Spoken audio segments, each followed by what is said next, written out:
Hello there, Aquarius sign. Welcome to your monthly reading. So, Aquarius, this reading is for the month of May. Love reading. Aquarius, Sun, Moon, Rising, Venus. Hindi lahat ng Aquarius maka-resonate sa reading na to. So, takes what resonates and leave the rest. Cross-watchers, pwedeng kayo to at hindi sila Aquarius. So, put yourself in a situation kung saan kayo naka-resonate. Aquarius, if hindi kayo naka-resonate sa reading na to, please check your placement, your sun, your moon, your rising, your Venus sign, dahil pwedeng doon kayo maka-resonate at hindi dito, okay? So, let's see. Aquarius, ano yung pwedeng mangyari this month of May? Love reading for Aquarius. Titignan muna natin kung anong nangyayari ngayon, Aquarius, sa inyo. Aquarius, sun, moon, rising, Venus. What is happening right now, Aquarius? Aquarius, sun, moon, rising, Venus. What is happening right now? Aquarius, sun, moon, rising, Venus.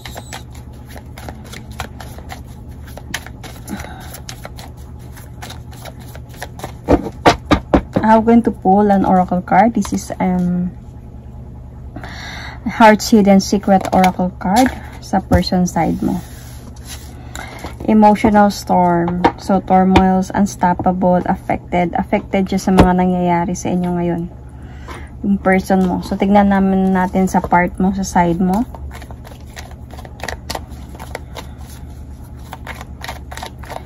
Aquarius, Sun, Moon, Rising, Venus, month of May. What is happening right now, Aquarius? Engagement ring. Engage, partnership, commitment, eternity, competition, union. Feeling ko dito, this is your ex and might be you are now engaged sa iba. Or either engaged or may serious relationship ka na with someone else. So, let's see. Ano yung gusto niyang sabihin sa'yo?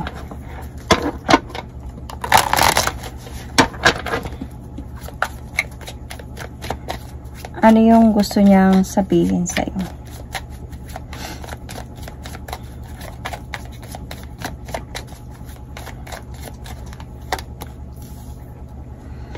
We both know I am not the one for you. Well, yun na nga talaga. Pero apektado siya sa mga nangyari sa inyong dalawa, Aquarius. So, tingnan natin ano ba nangyayari dito.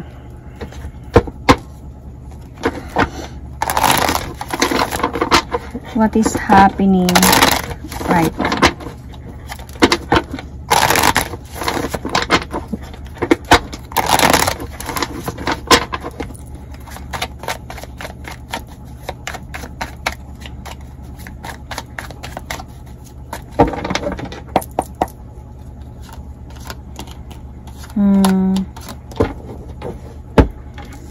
Aquarius, yung cycle ninyo ng ex mo na to has already ended.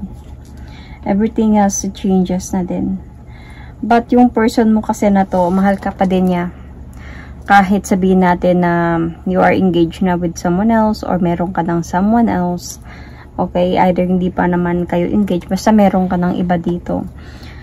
Gusto niya pa din na bumalik sa'yo. Gusto niya pa din sana na magkaayos kayong dalawa. This ex still wanted you. Gusto niya sana na ikaw. Kaya nga sobrang apektado siya sa mga nangyayari ngayon. Nasasaktan siya sa mga nakikita niya na okay ka, happy ka sa iba. And gusto niya sana kayo yun at hindi kayo nung isa. Nung bago could be. And kasi gusto niya kayo eh. But then alam niya na siguro hindi talaga kayo para sa isa't isa. So, this person really wanted to take the leap of faith talaga towards you, to offer you love, even nasa point na kayo ngayon of coldness and emptiness. This person really want na to be with you still. Pero, yun nga, sabi ko, might be this person, itong ex mo, meron siguro to siyang someone, like sabihin natin na Might be married siya sa iba, or may anak siya sa iba, or may kinakasama siya or something. Kasi see, might be this person is married and nagkaroon kayo ng relationship nito recently or before. So na-inlove talaga siya sa'yo. And ganun ka din siguro naman sa kanya. Pero I think may mga realizations dito, may mga clarities dito na kailangan nyo talaga maghiwalay. And because parang feeling mo siguro dito, Aquarius, na walang mangyayari sa atin.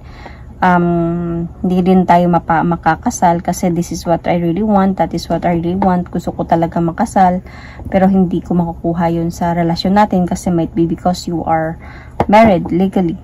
So, kaya siguro nagkaroon ng separation sa inyong dalawa dito.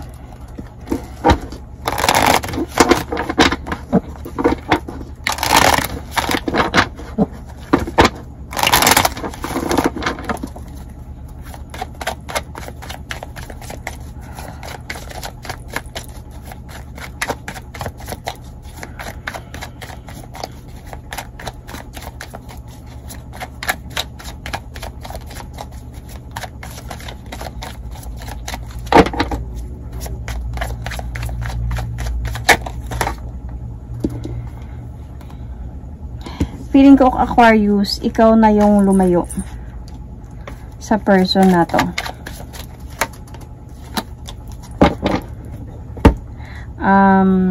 Ikaw na yung umalis emotionally from this person, and I think that this person, I can sense din na this person really want not to come back to you. Gusto niya talaga yun. Gusto niya magkabalikan kayo. The thing here is, hindi nga pwede kasi meron ngang hahadlang. Merong hadlang, at feeling ko din na ikaw, Aquarius, hindi ka na din papayag. Feeling ko hindi ka na din papayag dito. Though magkakaroon dito talaga ng confusions, or may mga confusions dito, might be sa feelings ninyo sa isa't isa. But then, as a point kasi na even if this person will try na siguro to convince you, feeling ko din kasi ikaw hindi ka napapayag dito. Kaya alis na lang siya. Alis na lang siya kahit na makikita ka niyang ganun, may kasama ka ng iba or engage ka na sa iba, masasaktan siya. Wala din siya magagawa kasi he knows or she knows that you are not meant for each other. So, let's see about the feelings ng person na to para sa'yo.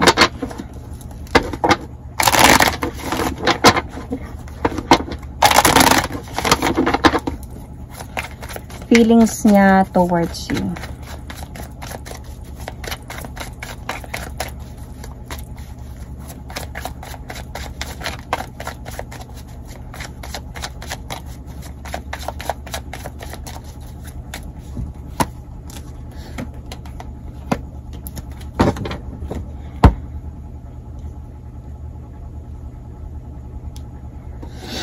Okay.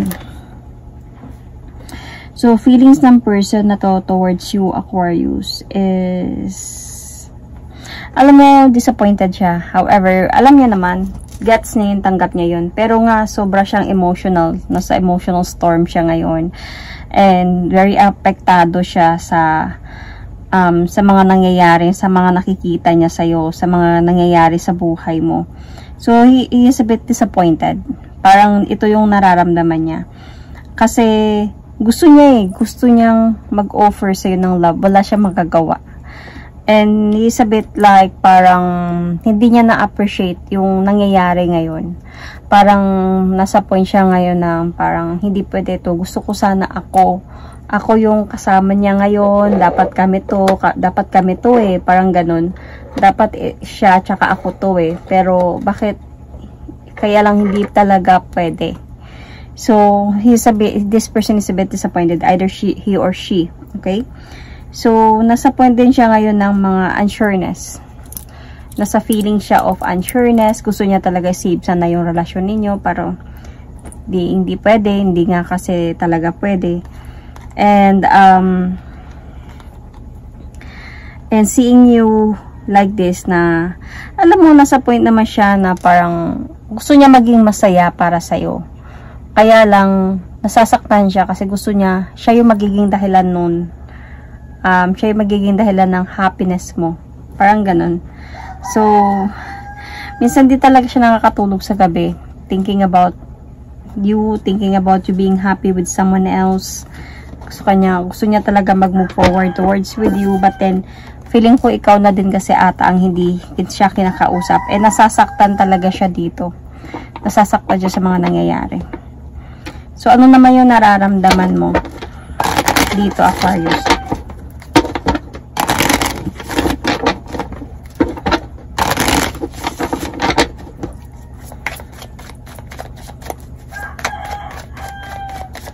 Ano yung nararamdaman mo, Aquarius, dito?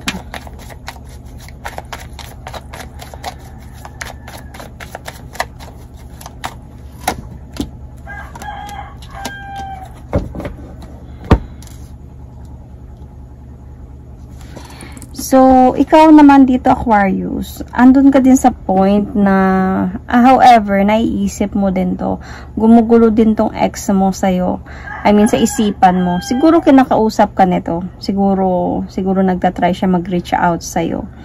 Kasi nandito, alam mo feel mo na gusto niya pa talaga na mag-move forward towards with you. Big sabihin kinakausap ka nito. And meron ka din feeling dito na sa tuwing ginagawa niya yon, namimiss mo siya, naiisip mo yung mga memories ninyo. So, dito ka sa point na parang, bakit ganito yung nararamdaman ko? Dapat magiging masaya na ako with my someone, with my fiancé could be. So, and dapat healed na ako right now. I need to heal from this connection kasi bakit namimiss ko siya? Namimiss mo siya. But then, ready ka naman na mag-move forward and never look back from this. Kasi alam mo naman yung katotohanan na hindi talaga pwede kayo. So, this person is really like coming back to you and sobrang nasa point ka ng disappointments. Bakit ganito? Bakit ginagawa mo to sa akin? Bakit pinapahirapan mo yung nararamdaman ko? Parang ganun. Pero, as a point ka na nga na willing ka na to take the leap of faith towards a new beginning with your new person or with your someone na ka-engage mo ngayon. And, though kahit nasa point ka nasasaktan ka pa sa mga nangyari about you and that other person, feeling ko yung ex mo na to, matagal kayo nagsama nito or matagal yung relasyon ninyo. So, nagmahalan din talaga kayong dalawa. Kasi, every time, nung nag-approach siya sa'yo, siguro na makipagbalikan, ayusin to, ganyan. Or sabihin natin na nasasaktan. Or sabihin ko, hindi man niya sinabi sa'yo na ayusin natin to, gusto kong ganito. Siguro sa point lang na sinabi niya lang siguro sa'yo na nasasaktan ako, na masaya ka na sa iba, dapat tayo. Para mga ganong mga bagay, nasasaktan ka din. Kumbaga bumabalik sa'yo yung mga memories. Parang sinasabi niya siguro na dapat tayo to Sana kung hindi man lang nangyari yung mga issue, ano man yung mga nangyari, bakit ka naghiwalay, dapat tayo to, sana dapat parang ganun. Pero of course, obviously, we both know I'm not the one for you. Obviously, you both know that hindi kayo para sa isa't isa. So, tignan natin ano yung pwedeng mangyari this month of May. Okay, so I can see you might have Libra or Taurus in your chart, Aquarius. Check your placement. You might also be dealing with Aries, Sagittarius, Leo, Gemini, Virgo. Yun, or Virgo, yeah. That, tignan natin. Ano yung pwedeng mangyari this month of May? Aquarius, Sun, Moon, Rising, Venus. May or in the near future, okay? Resistance, secret admirer, suppressing, timid. So, secret admirer na lang siya. So, tignan natin on your part.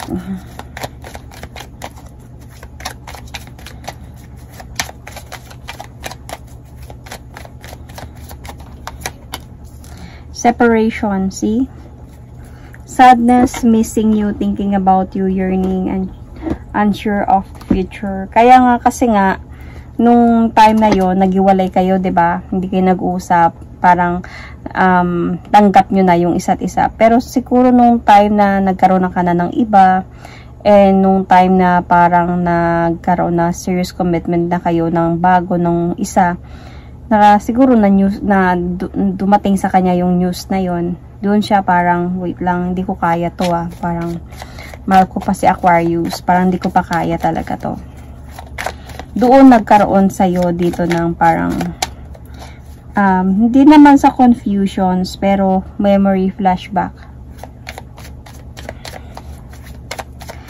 So, let's see ano yung pwedeng sabihin sa'yo ng ex mo na to this month of May or the near future. I knew exactly what I was doing. Okay. So, let's see about this.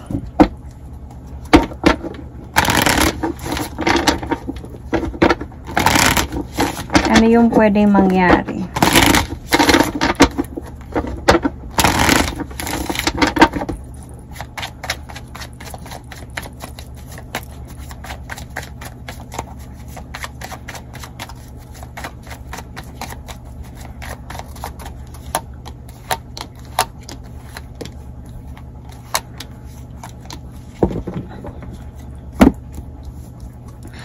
Dahil nga ang dami nyong pinagdaanan before, like matagal yung relasyon ninyo before, yung connection nandyan pa talaga sa inyong dalawa. Even if siguro hindi kayo magkakatuluyan ninyo, yung connection ninyo nandyan pa din sa isa't isa. Sa totoo lang, isa sa inyo dito or baka both of you will still not going to sleep parang nang maayos sa gabi. Nakikita ko kasi dito magbabother talaga to. Magbabother to sa'yo, magbabother din to sa kanya, especially sa'yo. Pero desidido ka na din kasi. Desidido ka na separation na talaga to. This is it. Wala nang balikan to, wala nang ano to. Kasi hindi na pwede. Nangyari na yung mga dapat nangyari. So, parang kailangan na lang natin na maghilom sa mga pain na nangyari sa atin before. Yung issue, kailangan natin i-heal yon.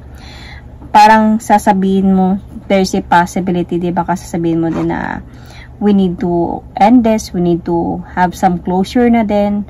Kailangan natin gawin to kahit sa wala na din tayo magagawa dito because may yung person mo, itong ex mo na to, meron talaga siyang responsibility. There is a possibility baka nakabuntis to before or meron talaga siyang asawa nung nagkaroon kayo ng relationship. So, parang sinasabi na dito na mag-focus na lang kayo sa mga importanteng bagay ng buhay ninyo separately or individually and to heal from this. Kasi para wala nang gulo na din, wala nang away, wala nang gulo kasi if ever na ibabalik nyo pa ulit yung connection na to, yung relasyon na to, magkakaroon na kasi dito ng mga judgment from other person side by side. So parang hindi na din siya parang hindi na siya healthy kung sakali man na ibalik nyo pa yung pagmamahalan na to or ibalik nyo parang yung relasyon na to, lalo na when we talk about na itong other person mo, I mean itong ex mo is meron na siyang family. So kahit pa siguro na babalik siya sa'yo, magpaparamdam siya sa'yo, kaya nga sabi ko baka talaga yun yung gusto niyang mangyari, kunin kita balik dito, hindi ako papayag na ganyan. Parang sinasabi niya kasi dito na alam ko yung ginagawa ko, mahal kita, para masakit sa akin na makita kang masaya sa iba. Eh paano naman ikaw, 'di ba? Paano naman si Aquarius? So, ayaw niya makita ka na masaya sa iba, pero siya, meron naman siya someone, either may family siya.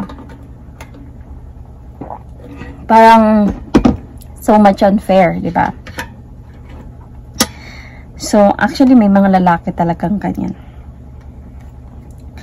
And, wala din kasi mangyayari, wala talaga, even if babalik pa siya sa'yo. Magkakagulo lang. Kailangan talaga dito na sabihin na natin may nararamdaman pa kayo. Sorry about that. Kanina pa ako nagsasalita. sabihin natin na may nararamdaman pa kayo para sa isa't isa. Pero you really need to move forward and never look back from this. And itong pain na to, mangyayari to. Might be you are very much connected. There's a possibility of twin flame connection here sa inyong dalawa or soulmate connection. But it doesn't have to be naman na soulmate kayo, twin flame kayo. Kailangan magkatuluyan kayong dalawa. Kasi maraming mga hindi nagkakatuluyan din naman. So, anyway,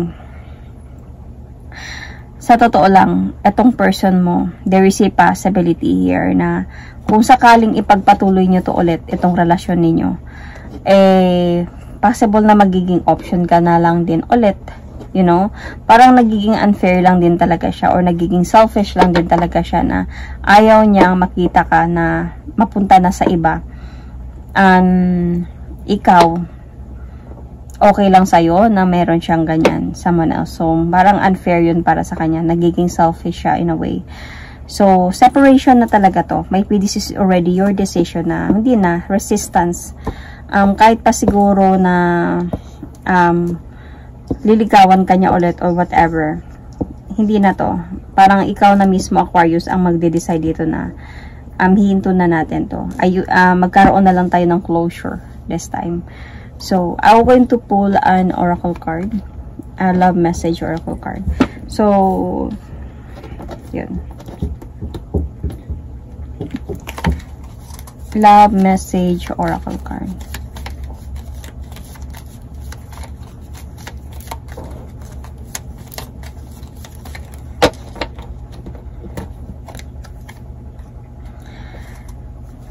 My beloved, though we may be physically apart, spiritually we are always united. For love transcends space and time, nothing is missing. So, yun, you are very connected to each other. Even siguro magkakahiwalay kayo, you're still very much connected to each other. May mga ganun naman kasi na nangyayari. But, I can see kasi here is really like, forgiveness and acceptance ang kailangan dito. And moving forward as well. So, that is my reading for you, Aquarius. Sun, Moon, Rising, Venus. Thank you and God bless.